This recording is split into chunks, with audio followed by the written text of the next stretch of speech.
Hey everyone, today I wanted to go into inner world, purpose and structure and all that stuff. We've gotten a lot of questions about our inner world in the past, and so we thought it would be best to make a video kind of explaining inner worlds in general and then ours specifically. If you don't know already, inner worlds are where everyone lives and exists when they're not out and in control of the body. Everybody's inner world is going to be different. Some people have one that's just a room. Others have complete planets or solar systems that they have for their inner world, and everybody lives on a different planet. So there's really no limit to what an inner world can and can't be.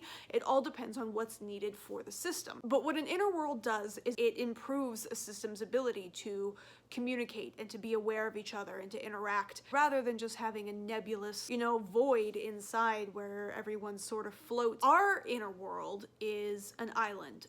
We chose an island because it's safe and secure. Originally, what we would say was that we live on the island Motunui from Moana. And now we just say we live on an island, but it's still, I wouldn't say an island like in the Pacific or an island off the coast of South America or something, because roll with me on this logic here. If we were to picture an island somewhere on planet Earth, that mentally makes a connection for us that this is not safe, because that island would be viewed by satellites. It could be run across by an airplane or a boat. And logically, is a satellite going to be able to see our imaginary island in our head? No. But when you're dealing with trauma and trauma disorders, logic doesn't always get a say.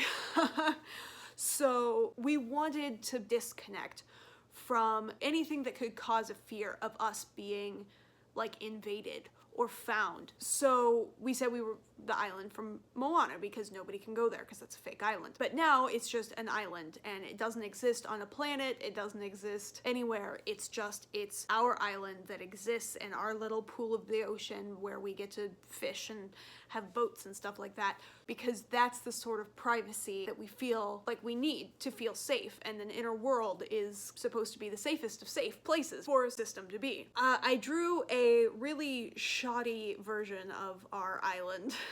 So this is our island. It's surrounded by cliffs on all sides that aren't super steep, we can hike up them and explore and stuff like that, but it offers a nice, secure feeling. So up front, we have our lagoon and the beach area. There's a couple boats, and right there in the middle, that little orange spot, is our fire pit, where we meet pretty much on a daily basis to just check in and make sure everyone's doing well and that we're all on the same page. That area is the only area of the island that Wynn has full access to. She can sort of see off to the cliffs on the side and, look at the water on the lagoon and see the foliage behind her, but she cannot leave the confines of the beach. Beyond her sort of threshold is the foresty, planty area of our island.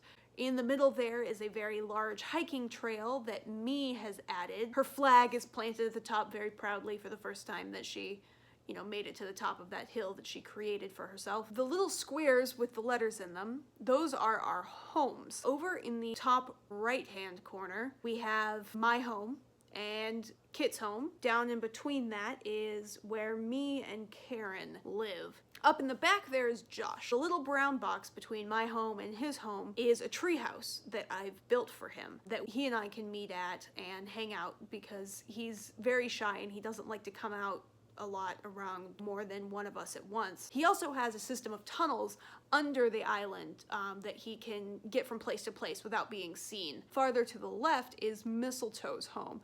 Mistletoe has elected to live on her own side of the island. She has, however, created a beautiful garden, which I've marked off with my attempt at tiny pink flowers. The top left, we have Jonathan and Jacob's shared home and Lito's home. That little wiggly, nebulous thing between the rest of the island and their homes, that is sort of a void space. None of us can get to the area where Jonathan, Jacob, and Leto live. If we try, we get lost and we end up sort of somehow turning around and getting to the rest of the island. Like, that area of the island is completely blocked off to us. That is also where the memories are kept, and the little door is the door to the dark place. The dark place is where we go to sort of be in this hibernation state. So it's basically the opposite of integration. It's a place where we go to pull away and be alone, be completely separate from anyone else in the system or the body or any of it.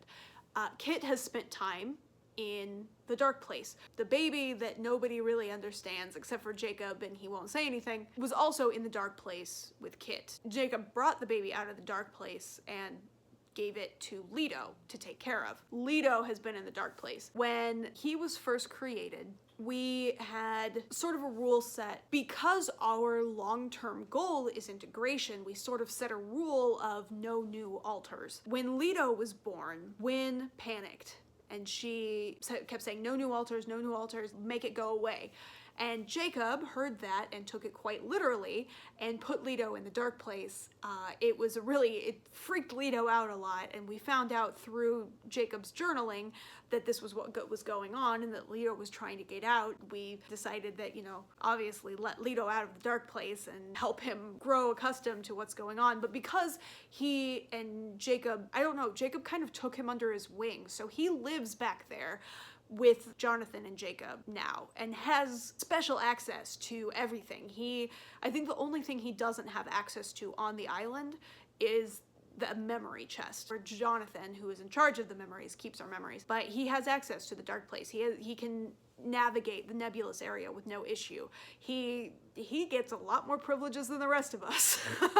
So the way in the inner world that we are able to know what's going on in the outer world is this sort of display on the sky. The best thing I could compare it to is if you've ever seen The Hunger Games, and at the end of every night, there's that display that goes up that shows who didn't survive the day. It's sort of this screen up kind of off to the side of the island, but you can look up and constantly see what Wynn is hearing. And if you choose to, if you decide you want to hear it also, then you independently can start hearing what's going on in the outside too. And then up near the beach on one of those kind of wraparound cliffs that form the lagoon is a room that we can enter and take control of the body. So we can be co-conscious sort of at any time, looking up and seeing things and hearing things, and we can send signals back.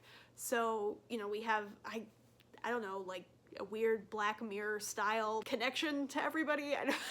But if we want to be in charge of the body, we have to go into this room, and it sort of fades you into being in charge of the body. If Wynn sort of disappears, because that happens sometimes, where she's up front and something happens to the point where she just sort of falls back away from being in control of the body, whoever is physically the closest to that room gets sucked in and is suddenly in charge of the body, which can be a really jarring experience if you were not expecting or wanting to front at that period of time. From what we've been told from Leto in the Ask the Altar videos, when she falls back like that, is taken to the dark place, because there was a while where we had no idea where she went, but it doesn't help because we still can't get in touch with her. We still can't, coax her back out or, check in with her or anything like that. I hope that kind of helps you guys understand a little bit more how we live and interact and function. We are constantly adding things and personalizing our island to help reflect our current needs and our current relationships with each other and all this stuff. But this is what it looks like right now. Thank you for watching, and I hope you like, comment, subscribe. We love reading your comments. We're just regularly checking through our phone to see if there's any new comments. They always make us so happy. So thanks to all of you who choose to comment and have commented in the past. And yeah, have a great day, and I'll see you on the flip side.